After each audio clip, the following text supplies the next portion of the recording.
নমস্কার, সকল ভক্ত বন্ধুদের সাদর আহ্বান জানাই মা শারদা সেবাশ্রম ফেসবুক পেজে।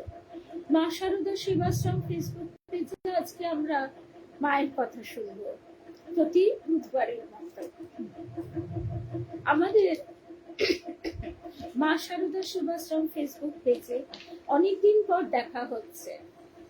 সকল ভক্ত বন্ধুদের শুভেচ্ছা জানাই আর ঠাকুর মায়ের শ্রীচরণে সাষ্টাঙ্গ প্রণাম নিবেদন করি। শ্রী গুরুদেবের শ্রীচরণে সাষ্টাঙ্গ প্রণাম নিবেদন করে শুরু করছি আজকের মাতৃপ্রসঙ্গ। এই মাতৃস্মৃতি রোমন্থন করছেন স্বামী অম্বানন্দ।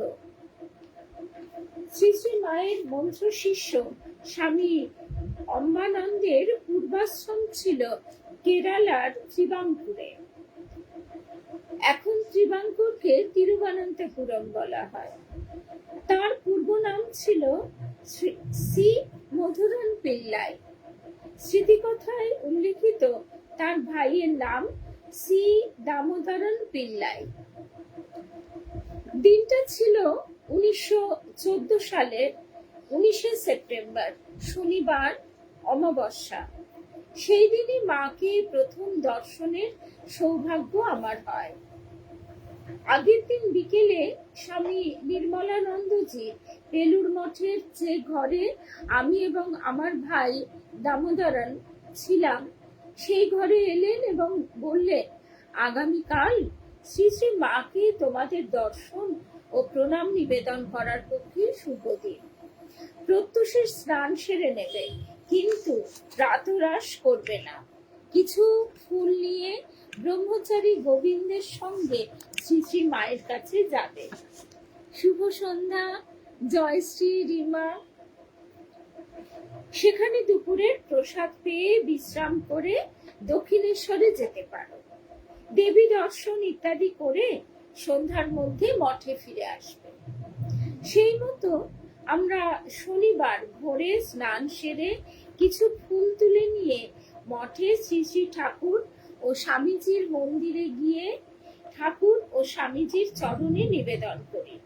আশা করি বুঝতে অসুবিধা হচ্ছে না যে তখন কিন্তু মায়ের মন্দির স্বাভাবিকভাবেই ছিল না, কারণ মায়ের মন্দিরটি মায়ের এই পার্থিব দেহ চলে যাবার পর যেখানে সেই দেহটি অগ্নিতে নির্বাপিত করা হয়, সেইখানেই মন্দিরটি স্থাপন হয়েছে।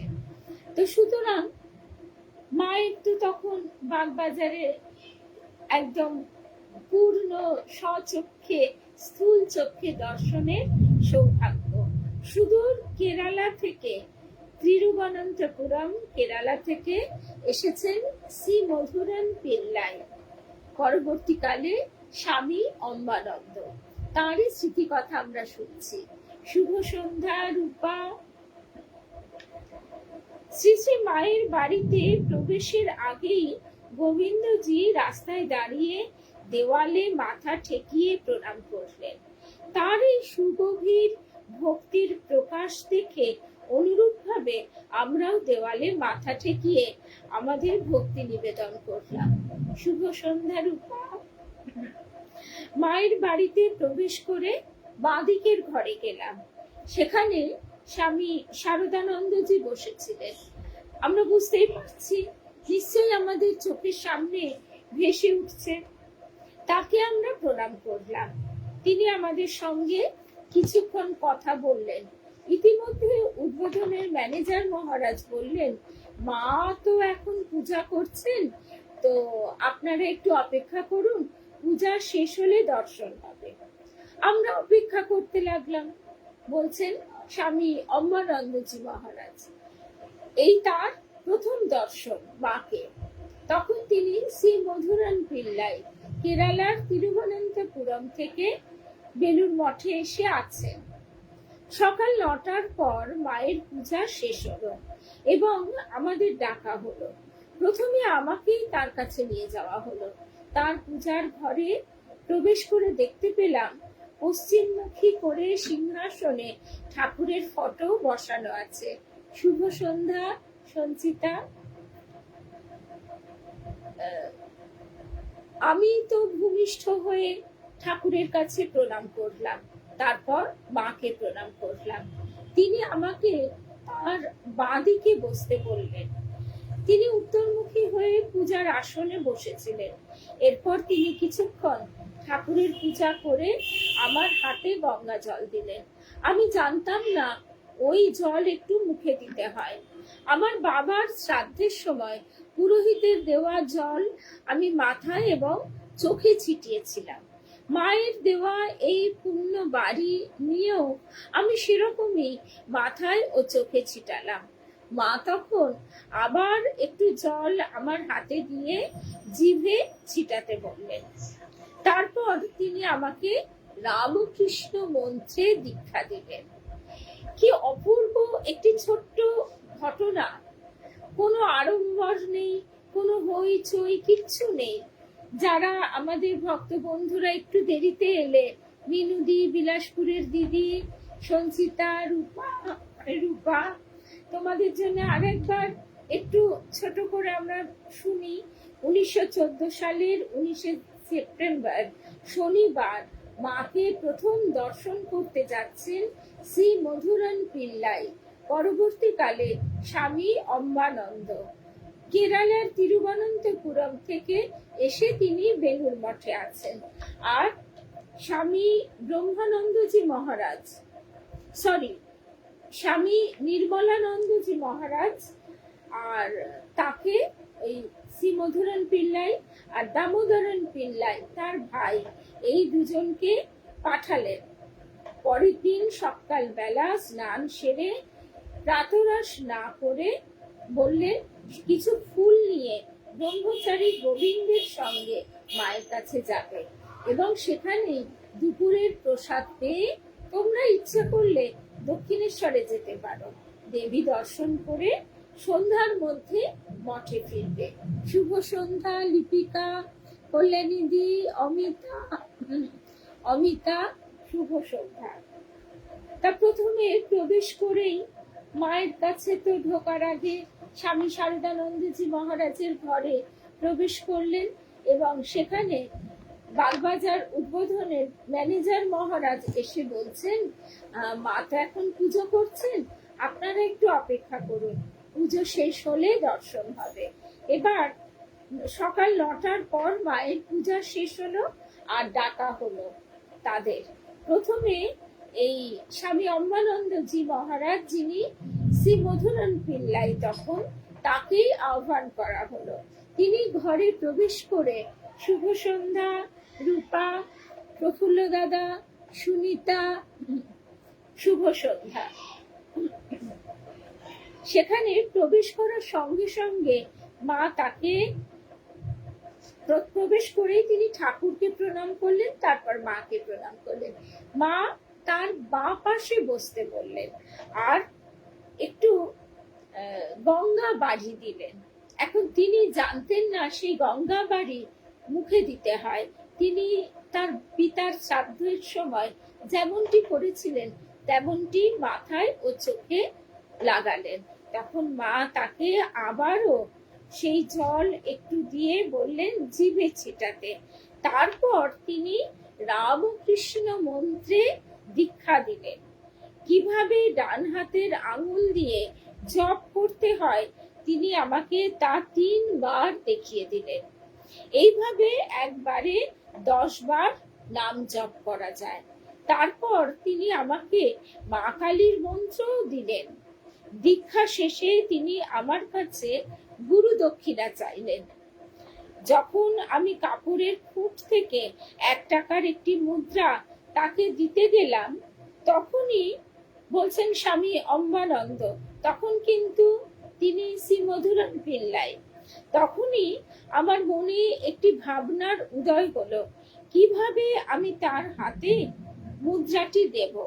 কারণ তিনি এমন একজনের সহধর্মিণী যিনি নিজে কখনো মুদ্রা স্পর্শ করতেন না বা স্পর্শ করতে পারতেন না। তাহলে তার প্রচন্ড কষ্ট হতো, হাত পা বেঁকে শক্ত হয়ে যেত। সে কথা তিনি জানতেন। তিনি এসেছেন কেরলের তিরুবনন্তপুরম থেকে, কিন্তু সেসব কথা তখন তার জানা হয়ে গেছে। সেই কারণে আমি মুদ্রাটি মায়ের বাঁ পায়ের কাছে রাখলাম। তৎক্ষণাৎ তিনি আমার মনের ভাব বুঝতে পারলেন এবং পরম করুণায় মুদ্রাটি তুলে নিয়ে এক পাশে রাখলেন। এইভাবে আমাকে তিনি দেখালেন যে মুদ্রাটি তিনি গ্রহণ করেছেন। তখন আমি পরম শ্রদ্ধায় মায়ের সামনে ভূমিষ্ঠ হয়ে প্রণাম করলাম এবং মনে মনে বললাম, মা, আপনি যদি দয়া করে আপনার পাদপদ্ম একটু তোলেন, তাহলে আমার মাথার উপর তা রাখতে পেরে কৃতার্থ হতে পারি। মনে মনে বললাম, কথাটা লক্ষণীয়। তিনি তৎক্ষণাৎ আমার মনের ভাব বুঝে তাই করলেন। আমি মায়ের পদ্ম যুগল আমার মাথার উপর রাখলাম এবং এক দিব্য আনন্দের অনুভূতি লাভ করলাম। সেই অবস্থায় মাকে বললাম, মা, দয়া করে আমাকে পবিত্রতা ও ভক্তি দিন। পূর্ব রাত্রে আনন্দের অস্থিরতায় একটুও ঘুমোতে পারিনি। মনের মধ্যে অসংখ্যবার প্রশ্ন জেগেছিল যে মায়ের সঙ্গে দেখা হলে আমি কি প্রার্থনা করব। কিছুতেই মন স্থির করতে পারছিলাম না, বা আরো বলা ভালো যে কিছুতেই বুঝতে পারছিলাম না যে মায়ের কাছে কি প্রার্থনা করব। কিন্তু অবশেষে মায়ের কাছে এই প্রার্থনাটি আমার অন্তরের অন্তঃস্থল থেকে যেন উচ্চারিত হয়ে এলো, মা, দয়া করে আমাকে পবিত্রতা ও ভক্তি দিন। মা তৎক্ষণাৎ একটি ফুল নিলেন এবং সেটি আমার মাথায় রেখে বললেন, তুমি যা চাইছো শ্রী গুরু মহারাজ তোমাকে তাই দেবে। কি অপূর্ব কথাগুলো! এমন কিছু কঠিন শুভ সন্ধ্যা চিনদি, শুভ্রাদি, রুমাদি, রুম্পা, শ্রাবণ, শুভ সন্ধ্যা। কি অপূর্ব কথা! মা বললেন, তুমি যা চাইছো শ্রী গুরু মহারাজ তোমাকে তাই দেবেন। মায়ের এই কথায় আমি পরম সান্ত্বনা পেলাম এবং পরমানন্দে ফুলটি নিয়ে সযত্নে আমার কাছে রাখলাম। তারপর এই ফুলটি আমি 2-3 দিনে অল্প অল্প করে সবটুকু খেয়ে নিয়েছিলাম। তারপর শ্রী শ্রী মা আমাকে কিছুক্ষণের জন্য জপ করতে বললেন। আমি আনন্দে আত্মবিস্মৃত হয়ে জোরে জোরে মন্ত্রোচ্চারণ করতে লাগলাম। মা তখন ঠোঁটে আঙুল রেখে বললেন, মুখে নয় বাবা, মনে মনে জপ করো। তার আজ্ঞা মতো আমি সেইভাবে জপ করে পুনরায় তাকে ভূমিষ্ঠ হয়ে প্রণাম করলাম। তারপর তিনি আমাকে বললেন, বাইরে গিয়ে তোমার ভাইকে পাঠিয়ে দাও। আমি বাইরে এসে ভাইকে পাঠালাম। আমার ভাই ফিরে এলে আমরা দুজনে নিচে ম্যানেজার মহারাজের ঘরে গেলাম এবং সেখানে বসে নীরবে জপ করতে লাগলাম। দুপুরে আমরা স্বামী শারদানন্দজি এবং অন্যান্যদের সঙ্গে একটি ঘরে আহারে বসলাম। ওই ঘরে শ্রী শ্রী মায়ের একটি অপূর্ব প্রতিকৃতি রাখা ছিল। খাবার দেওয়ার পর অন্য সকলে আহার শুরু করলেন, কিন্তু আমরা দুজন, আমি এবং আমার ভাই, চেয়েছিলাম যে মায়ের প্রসাদ পাওয়ার পর আহার গ্রহণ করব এবং সেই কারণে আমরা চুপ করে বসেছিলাম। ঠাকুর শ্রী রামকৃষ্ণের ভাইজি লক্ষ্মী দিদি খাবার পরিবেশন করছিলেন। তিনিও আশ্চর্যভাবে আমাদের মনের ইচ্ছা যেন বুঝতে পেরে বললেন, বাবা, মা এখনো খেতে শুরু করেননি, তাকে খাবার দেওয়া হয়েছে, তিনি তোমাদের খাবার দিতে বলেছেন, তিনি খেতে শুরু করলে আমি তোমাদের প্রসাদ এনে দেব, তোমরা এখন খাওয়া শুরু করো বাবা। আসলে লক্ষ্মী দিদি তিনিও ছিলেন এক অপূর্ব আধার দেবী শক্তি। মা শীতলার অংশে তার জন্ম। আর শুধু তাই নয়, লক্ষ্মী দিদির কথা আমরা শুনেছি, লক্ষ্মী দিদিরও অনেক শিষ্য শিষ্যা ছিল। তিনিও মনের ভাব এইভাবেই সঠিক বুঝতে পারতেন। কিছুক্ষণ পর লক্ষ্মী দিদি আমাদের মায়ের প্রসাদ এনে দিলেন, ঘি এবং ডাল দিয়ে মাখা দুমুঠো ভাত। আমরা ভক্তি ভরে সেই প্রসাদ ভাগ করে খেলাম। এই কথাগুলো যখন আমরা পড়ি তখন কি আমাদের মনে হয় না যে আমরাও বুঝি বসে আছি, চুপ করে বসে আছি মায়ের দিকে তাকিয়ে, আর এই কথাগুলো শুনছি? মা আমাদেরকেও দুমুঠো ভাত কি মুখে তুলে দিচ্ছেন না, ঘি আর ডাল দিয়ে মাখা? অবশ্যই দিচ্ছেন। মা তো অন্তর্যামিনী, আর আমাদের স্থূল দেহের জন্য স্থূল আহার লাগে, কিন্তু যেমন প্রেমের চক্ষু হয় তেমনি প্রেমের সমস্ত ইন্দ্রিয়াদিও হয়। তখন মায়ের সেই মাখা ভাত অবশ্যই আমাদের মুখে প্রসাদ রূপে ওঠে, অবশ্যই। যেমন সেই লালজির কথা মনে পড়ে যাচ্ছে। লালজি বলেছিলেন না কমলা মাকে গিয়ে বলেছেন যে আজকে ওই বাড়ি থেকে খুব খেয়ে এলো।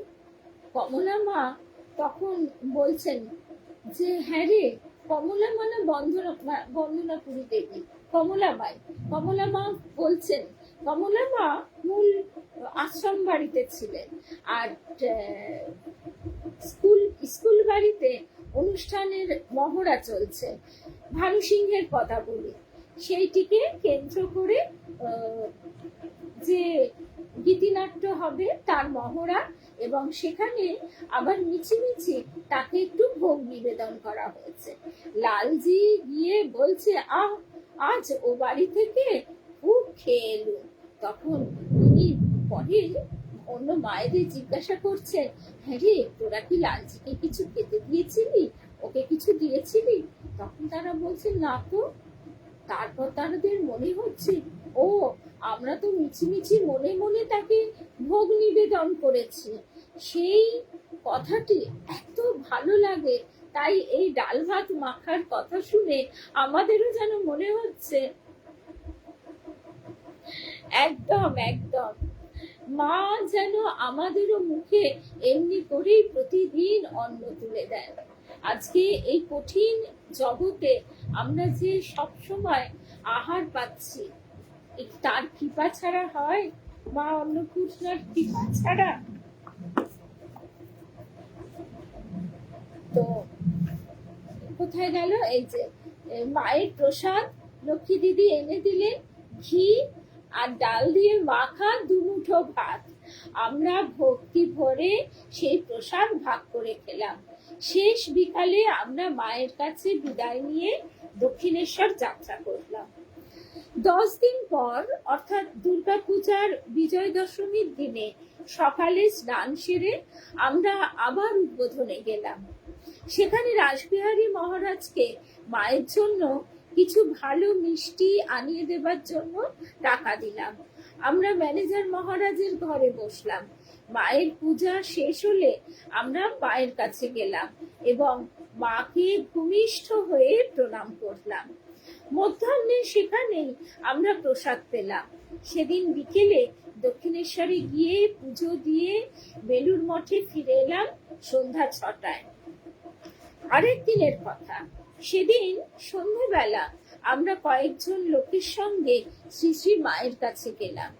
সেদিন তিনি আমাদের সঙ্গে কোনো কথা বললেন না। আমার মনে মনে খুব দুঃখ হলো, কিন্তু যখনই আমার মনে এমন দুঃখ হয়েছে, মায়ের ওপর অভিমান হয়েছে, তখনই মা আমার দিকে স্নেহ ভরে তাকালেন এবং পরম করুণায় আমার প্রতি মৃদু হাসলেন। সেই হাসিতে আমার মনের সব মেঘ যেন ধুয়ে গেল। আমাদের বারাণসী যাত্রার আগে আমরা শ্রী শ্রী মায়ের কাছে বিদায় নিতে গেলাম। তখন তিনি আমাদের সঙ্গে প্রায় 15 মিনিট ধরে কথা বললেন এবং বিভিন্ন বিষয়ে খোঁজ খবর নিলেন। অন্যান্য কথার পর তিনি আমাকে জিজ্ঞাসা করলেন, আগে কখনো কাশীধাম গিয়েছো? তোমাদের সঙ্গে কারা যাচ্ছেন? ওখানে কতদিন থাকবে? তোমরা কি এখানে ফিরে আসবে, নাকি সেখান থেকে সরাসরি তোমাদের নিজেদের বাড়িতে ফিরে যাবে? তা বাবারা, তীর্থযাত্রার জন্য যথেষ্ট টাকা কড়ি তোমাদের সঙ্গে আছে তো? না থাকলে বলো, আমার কাছে কোনো লজ্জা করো না, আমি তোমাদের দেব। আমাকে জানাতে দ্বিধা করো না। যদি ফেরত দিতে চাও তো সুবিধা অনুযায়ী দিলেই হবে। এরপর মায়ের কাছে আর কি বলার থাকে? আমার তো মনে হয় ওই জন্য আটপুর থেকে যখন ফিরে এসেছিলাম, সারা দিনের কষ্টের পর কষ্ট আনন্দ দুটোই হয়েছে, কিন্তু কষ্টটা সহ্য করাটা কঠিন হয়ে যাচ্ছিল না, গিয়েছিল। আর কিন্তু শেষমেশ আমরা এত স্মুথ আরামে ফিরে এলাম। ফিরে এসে মায়ের মুখের দিকে তাকিয়ে একটাই কথা একেবারে অন্তরের অন্তঃস্থল থেকে বেরিয়ে এসেছিল, মা গো। আর কোনো কথা থাকে না, এই মা মা মা মা। আমার বর আমাকে বলে, আগে তো বেশ ঠাকুর ঠাকুর করতে, আজকাল আমার মা মা করো যে এত। আসলে ব্যাপারটা কি, ঠাকুর তো মায়ের কাছে ভিড়িয়ে দেন। ওই যে বলেছেন না, মায়ের আঁচলে ব্রহ্মজ্ঞানের চাবিটি বাঁধা। তা ব্রহ্মজ্ঞানটা অনেক বড় কথা, কিন্তু এই পথে এগোতে গেলে স্বয়ং মা যদি আমাদের হাতটি না ধরেন, তাহলে তো পিছলে যাবার বড় ভয়। কারণ এই পথ বড় কঠিন। আর কোন সময় মা মহামায়া তিনি আমাদের মনকে ভুলিয়ে দেবেন তার তো ঠিক নেই। মায়ের আবার মনে হলো, না বাবা, এরা আর একটু খেলনাপত্র নিয়ে খেলুক, আমি আবার অন্যদিকের কাজ গুছোই, তাহলে তো হবে না। মায়ের আঁচলটি চেপে ধরে থাকতে হবে, কোনো ছাড়াছাড়ি নেই। আর মায়ের কাছেই বলে রাখা যে শেষ সময়টা তোমাকেই আমাদের কোলে তুলে নিতে হবে। ভুলে যাব কি শরীর খারাপ লাগবে, ওসব কিচ্ছু কিন্তু জানি না। মা বলছেন, কি সুন্দর মিষ্টি মিষ্টি কথা। বাবারা, তীর্থযাত্রার জন্য যথেষ্ট টাকা কড়ি তোমাদের সঙ্গে আছে তো? ওই জন্য মা দীক্ষা দানের পর বলতেন, ঠাকুর গুরু, আমি গুরু নই। তখন এক ব্রহ্মচারী সন্তান বলছে, তাহলে তুমি কি? আমি মা। না থাকলে আমি তোমাদের দেব, আমাকে জানাতে দ্বিধা করো না। যদি ফেরত দিতে চাও তো সুবিধা অনুযায়ী দিলেই হবে। ওখানে রাখাল আছে, আমার হয়ে একটা কাজ করবে বাবা, রাখালকে আমার আশীর্বাদ জানাবে, তাহলে আমি খুব খুশি হব। মঠে ফিরে এলে দেরি না করে এখানে চলে আসবে। এইভাবে পরম স্নেহ ভরে তিনি আমাদের সঙ্গে নানা কথা বললেন। আমাদের মন মায়ের কথায়, মায়ের স্নেহে, মায়ের চাহনিতে গভীর আনন্দে পরিপূর্ণ হয়ে গেল। এমন আনন্দ আমি কোনোদিন হয়নি বুঝি। আমি আমার মা, নিজের গর্ভধারিণী মাকে হারানোর দুঃখ একদম ভুলে গেলাম। শ্রী শ্রী মায়ের মুখ আমার নিজের মায়ের মুখ মনে করিয়ে দিচ্ছিল। ভাবলাম, যদি প্রত্যেক মায়ের স্নেহ শ্রী শ্রী মায়ের মতন হতো, তাহলে পৃথিবীটা একটা আনন্দ ভবন হয়ে উঠত। এইবার একটা কথা, যে আমাদের গর্ভধারিণী মা বা আমরাও তো মা, আমাদের মধ্যে মায়ের যেটুকু ছায়া পড়ে সেটুকুই আমাদের মাতৃত্বের পূর্ণতা। আসলে মাতৃত্ব একটা ভাব, নারী পুরুষ নির্বিশেষে সেই ভাব প্রকাশিত হয়। বাবুরাম মহারাজকে, স্বামী ভূতেশ্বরানন্দজি মহারাজকে অনেকেই মা বলে ডাকত। স্বামী গীতানন্দজি মহারাজকে অমনি করে মা বলে ডাকলে তিনি তারা একেবারে স্বতঃস্ফূর্ত ভাবে সাড়া দিতেন। এবং এটা যে কেমন, সেবার এই শেষবার কাশীপুর উদ্যান বাটিতে শুভ সন্ধ্যা। একদম গো শ্রাবণ, কাশীপুর উদ্যান বাটিতে সেবার জপযজ্ঞ, শেষ যেবার গেছিলাম, সেই জপযজ্ঞ থেকে এসে তখন আমার পুত্রের দীক্ষা লাভ হয়েছে। আর সেই দীপানন্দজি মহারাজ গুরুদেবকে প্রণাম করতে গেছি, আমার হাজবেন্ডের গুরুদেব। তার আগে আগে গুরুদেবের কাছে মানে দীপানন্দজি মহারাজের কাছে পুত্রের জন্য কৃপা প্রার্থনা করেছিলাম।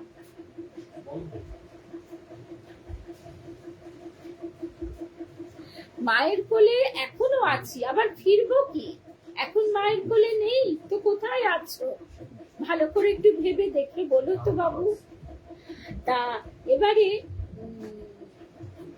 আসলে কি, তখন যদি ভুলে যাই তাহলে আবার কোন ঘোর বিপাকে পড়তে হবে, ওই জন্য বলি।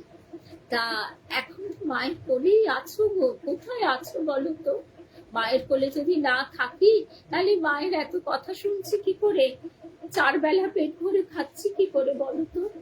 এই কঠিন পৃথিবীতে মা তো গায়ে আঁচটি লাগতে দিচ্ছে না। তারপরে গুরুদেব দীপানন্দজি মহারাজ আমার পুত্রকে জিজ্ঞাসা করছেন যে কিরে এটা ওটা কথা। তখন আমি বলছি, মহারাজ পুত্রের দীক্ষা লাভ হয়েছে, মাতৃগুরু। আবার এবার মহারাজজিকে আমি 2 বার মা বলে ডেকে ফেলেছি। আসলে এতক্ষণ জপ করতে করতে কি জানি মায়ের কথাই মনের ভেতরে ঘুরপাক খাচ্ছে। ঠাকুর মা অভেদ। আসলে আমাদের গুরুদেব আমাদের ঠাকুরের সঙ্গে প্রথম আলাপ করিয়ে দিয়েছিলেন, বলেছিলেন পরম বন্ধু, ফ্রেন্ড, তার কাছে সব বলা যায়, অকপটে সব বলা যায়। তারপর ঠাকুর আবার মায়ের কাছে ঠেলে দিয়েছে। আর মা, গুরুদেব বলতেন মার কে শ্রী রামকৃষ্ণেরই নারী রূপ। আসলে মায়ের কাছে তো আশ্রয় প্রশ্রয় সবই একটু একটু বেশি, সেখানে রুটির অত গোনাগুনি নেই। ঠাকুরকে মা বলছেন আমার ছেলেদের খাওয়ার ফোঁটা দিও নি। ঠাকুর তখন ওই জবধানের কথা যেই বলেছেন, যেই জবধানের কথা তুলেছেন, মা তখন কেমন বলছেন, ছেলেদের ইহকাল পরকালের সব দায়িত্ব আমার। তখন সদানন্দ সুখে ভাসে শ্যামা যদি ফিরে যায়। ঠাকুর হাসতে হাসতে চটি ফটফট করতে করতে চলে যাচ্ছেন তার নহবত ছেড়ে তার সেই ছোট্ট ঘরটিতে। আর আমাদের কি হয়, আমাদের ভেতরে জীবত্বের পুটুলিটি বাঁধা থাকে, সেই জন্য আমাদের ভেতরে মাতৃত্বের পূর্ণ প্রকাশ ঘটে না। তবু এই পৃথিবীতে মাতৃত্ব হচ্ছে মানে যতটা আমরা ভাবতে পারি সবচেয়ে মানে সেরা অবস্থা। তাই ঠাকুর বলছেন এবার এই মাতৃমন্ত্রে আর গোপাল মন্ত্রে দীক্ষা লাভ হলে তাড়াতাড়ি মুক্তি। আমরা কাশীধামে পৌঁছে দেখি স্বামী ব্রহ্মানন্দজি বসে আছেন। তার কাছে উপস্থিত হয়ে তাকে ভূমিষ্ঠ হয়ে প্রণাম করলাম। মা আমাদের যে বার্তা দিয়েছিলেন তা তাকে জানাবার অপেক্ষায় ছিলাম। 2-3 দিন পর স্বামী ব্রহ্মানন্দজিকে একা পেলাম। আমি তার কাছে গিয়ে ভূমিষ্ঠ হয়ে প্রণাম করে বললাম, মহারাজ আপনার প্রতি আমার কিছু নিবেদন করার আছে। আমি জানি না কিভাবে তা করব। ঠিক মতো করতে না পারলে দয়া করে আমাকে মার্জনা করবেন। ব্রহ্মানন্দজি বললেন, যথেষ্ট ক্ষমা ভিক্ষা করেছ, তোমার কি বলার আছে তাড়াতাড়ি বলো। আমি তখন মা যে বার্তা দিয়েছিলেন তা তাকে জানালাম। মায়ের সেই আশীর্বাদ তিনি পরম ভক্তি ও শ্রদ্ধায় মাথা নত করে গ্রহণ করলেন। এরপর তিনি আমাকে বললেন, শ্রী শ্রী মায়ের সঙ্গে কি আবার তোমার দেখা হবে? আমি বললাম, হ্যাঁ মহারাজ, হবে। মহারাজ বললেন, তাকে বলবে যে আমি তার আশীর্বাদ পেয়ে নিজেকে কৃতার্থ মনে করছি। তুমি আমার হয়ে শ্রী শ্রী মায়ের শ্রী চরণে ভক্তি ভরে ভূমিষ্ঠ প্রণামও করবে। শ্রী শ্রী মায়েরই করুণায় তারই অর্পণ করা দায়িত্ব সন্তোষজনক ভাবেই সম্পন্ন হলো। এবার আমাদের শেষ প্রসঙ্গ। একদিন মায়ের কাছ থেকে একটি রুদ্রাক্ষের মালা পাওয়ার বাসনা নিয়ে মায়ের কাছে যাই। মাকে সেদিন একা পেয়েছিলাম। মায়ের কাছে আমার প্রার্থনা নিবেদন করতে মা আমাকে একটি রুদ্রাক্ষের মালা দেন। আমি মালায়ালাম ভাষায় মায়ের কাছে প্রার্থনা জানালাম, মা, এই মালা আমি আপনার গলায় পরাতে চাই। এইটা আজকে শেষ প্রসঙ্গ। আমরা প্রথমেই, আমাদের অনেক ভক্ত বন্ধুরা পরে এসেছেন, তাই বলছি, আমরা শুনছি মাতৃস্মৃতি শ্রী শ্রী মায়ের পদপ্রান্তে তৃতীয় খণ্ড থেকে, শ্রী শ্রী মায়ের পদপ্রান্তে তৃতীয় খণ্ড থেকে, এবং এই স্মৃতিচারণ করছেন স্বামী অম্বানন্দজি মহারাজ। কিন্তু যখন এইসব প্রসঙ্গ চলছে তখন কিন্তু তিনি ব্রহ্মচারীও হননি, তখন তিনি শ্রী মধুরান পিল্লাই মায়ের কাছে তার দীক্ষা লাভ হয়েছে। তো তিনি কেরালার তিরুবনন্তপুরম থেকে বেলুর মঠে এসেছেন এবং স্বামী নির্মলানন্দজি মহারাজ তাকে মায়ের কাছে পাঠিয়েছেন। কোথায় গেল? এই যে, হ্যাঁ, মায়ের কাছে রুদ্রাক্ষের মালা পাওয়ার বাসনা নিয়ে তার কাছে যাই। মাকে সেদিন একা পেয়েছিলাম। মায়ের কাছে আমার প্রার্থনা নিবেদন করতে মা আমাকে একটি রুদ্রাক্ষের মালা দেন। আমি মালায়ালাম ভাষায় মায়ের কাছে প্রার্থনা জানালাম। আমাদের যতই হোক নিজের মাতৃভাষায় যেন স্বতঃস্ফূর্তভাবে কথাটা ভেতর থেকে বেরিয়ে আসে। মা, এই মালা আমি আপনার গলায় পরাতে চাই। মা তৎক্ষণাৎ তার মাথাটা সামনের দিকে এগিয়ে দিলেন। আমি ভক্তি ভরে মালাটি তার গলায় পরিয়ে দিলাম। তিনি তখনই মালাটি আমাকে ফিরিয়ে দিতে যাচ্ছেন দেখে আমি আবার মালায়ালাম ভাষাতেই মাকে বললাম, মা, মালাটি কিছু সময় আপনার গলাতেই থাকুক। এরপর আমার ভাই তাকে করজপের বিষয়ে একটি প্রশ্ন করল। প্রশ্নের উত্তর ব্যাখ্যা করে তাকে সন্তুষ্ট করা পর্যন্ত তিনি মালাটি গলাতেই পরে থাকলেন। এরপর তিনি মালাটি খুলে আমাকে দিতে গেলে আমি মাকে আবারও আবদার করে বললাম, মা গো, মা, দয়া করে ওই মালাটিতে কিছুক্ষণ জপ করে তারপর আপনার আশীর্বাদ হিসাবে মালাটি আমাকে দেবেন। মা মালাটি নিয়ে কিছুক্ষণ জপ করলেন এবং তারপর আমাকে দিলেন। আমি মালাটি নিয়ে নিজের গলায় পরলাম। মা তখন বললেন, ওটি হাতে নিয়ে কিছুক্ষণ জপ করো বাবা। আমি মালাটি হাতে নিয়ে মায়ের দেওয়া মহামন্ত্র শ্রী রামকৃষ্ণ নাম মনে মনে জপ করতে লাগলাম।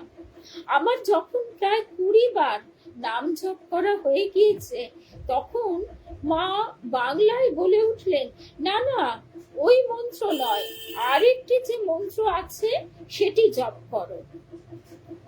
আরেকটি মন্ত্র আমরা প্রথমেই শুনেছিলাম, মা তাকে রামকৃষ্ণ মন্ত্র দিলেন, তারপরে আবার কালী মন্ত্র দিলেন। মা তার স্বরূপ সন্তানের কাছে কিভাবে প্রকাশ করছেন, এইবার মালাটি নিয়ে কালী মন্ত্র জপ করতে বলছেন। না না, ওই মন্ত্র নয়, আরেকটি যে মন্ত্র আছে সেটি জপ করো। তার আজ্ঞা যে আমি বুঝতে পেরেছি তা বোঝাবার জন্য আমি মাথা নাড়ালাম, কিন্তু তবুও আমি শ্রী রামকৃষ্ণের নামই জপ করে যেতে লাগলাম। তা মা অবশ্য আর কিছু আপত্তি করলেন না। তখন আমি অনুমান করলাম যে মায়ের এতে সম্মতি আছে। এক প্রস্থ শ্রী রামকৃষ্ণ নাম জপ করার পর মা দেবীর যে মন্ত্র দিয়েছিলেন সেটি জপ করলাম। জপ করা শেষ হলে মাকে দেখে মনে হলো তিনি অশেষ করুণাময়ী। ভূমিষ্ঠ হয়ে তাকে প্রণাম করলাম। এই ঘটনাটি থেকে আমি অনুভব করলাম যে মাকে কিচ্ছু বলতে হয় না, তিনি অন্তর্যামিনী। আরেকটা ঘটনা শুনবে, এত সুন্দর। একদিন হঠাৎ মনে এক অভিপ্রায় জাগলো, আমি মায়ের কাছে তার চরণামৃতের জন্য প্রার্থনা করব। তিনি আমার প্রার্থনায় সম্মত হলে নিজেকে পরম সৌভাগ্যবান বলে মনে করব। অনেক ভক্তকেও তার চরণামৃত দিতে পারবো। এটা আমার এবং তাদের সকলের কাছেই আশীর্বাদ স্বরূপ হবে। এই উদ্দেশ্যে কিছুটা গঙ্গা জল নিয়ে খুব যত্ন করে ছেঁকে একটি 2 আউন্সের শিশিতে ভরে নিলাম। এরপর একদিন সকালে উদ্বোধনে গেলাম এবং ম্যানেজার মহারাজকে বললাম, আমার একটি পরিষ্কার চ্যাপ্টা পাত্র প্রয়োজন। কি জন্য প্রয়োজন তা কিন্তু আপনাকে আমি এখন বলবো না, পরে নিশ্চয়ই জানাবো। তিনি অনুগ্রহ করে সেই রকম একটি পাত্র আমাকে দিলেন। সেই পাত্রটি নিয়ে আমি এবং আমার ভাই তারই সঙ্গে শ্রী শ্রী মায়ের কাছে গেলাম। মহারাজকে বললাম শ্রী শ্রী মাকে জানাতে যে আমার একটা প্রার্থনা আছে, মাকে মঞ্জুর করতেই হবে। তিনি আমার কথাগুলি অনুবাদ করে শ্রী শ্রী মাকে বলার আগেই মা তার চরণ যুগল বাড়িয়ে দিলেন। আমি পাত্রটি তার শ্রীচরণের নিচে রেখে শিশি থেকে গঙ্গা জল তার শ্রীচরণে ঢালতে লাগলাম। মনে মনে বললাম, মা গো মা, মা আমি এইটুকুই করতে পারি। তিনি তখন পরম স্নেহ ভরে আমার দিকে তাকালেন। কিছুটা গঙ্গা জল নিজের হাতে নিয়ে তাতে কিছুক্ষণ জপ করে সেই পুত বাড়ি নিজের চরণেই ঢেলে দিলেন। এইভাবে তিনি 3 বার জপ করলেন এবং সেই জল আমাকে নিতে আজ্ঞা করলেন। নিজেকে আমার মনে হলো সেদিন পরম সৌভাগ্যবান ও পবিত্র। এইভাবে মায়ের শ্রীচরণ তল থেকে পাত্রটি সরিয়ে নিয়ে একটি গোলাপি রঙের তোয়ালে দিয়ে চরণ দুটি সযত্নে মুছিয়ে দিলাম। এরপর মাকে ভূমিষ্ঠ হয়ে প্রণাম করলাম। অনুভব করলাম মা পরম করুণায় আমার প্রতি প্রসন্ন হয়েছে। পরে আমার ভাইয়ের কাছে শুনেছিলাম যে ম্যানেজার মহারাজকে তিনি অনুচ্চ স্বরে বলেছিলেন, আহা দেখো কত ভক্তি ভরে ছেলেটি এসব করছে। ভাবলাম সেও তো তারই অনুগ্রহ, তারই আশীর্বাদ। এরপর সেই চরণামৃত পান করার জন্য আমার ভাইকে কিছুটা দিয়ে নিজে কিছুটা পান করলাম। অবশিষ্ট চরণামৃত সযত্নে শিশিতে রাখলাম। সন্ধ্যা হলে মাকে আবার ভূমিষ্ঠ হয়ে প্রণাম করে আমরা বেলুড় মঠে ফিরে এলাম। সেই চরণামৃত এখনো আমার কাছে আছে এবং তা থেকে বিন্দু বিন্দু করে বহু ভক্তকে দিয়েছি। বাস্তবিক এই চরণামৃত মায়ের একটি প্রত্যক্ষ আশীর্বাদ, যার অংশ আমি অপরকেও দিতে পারি।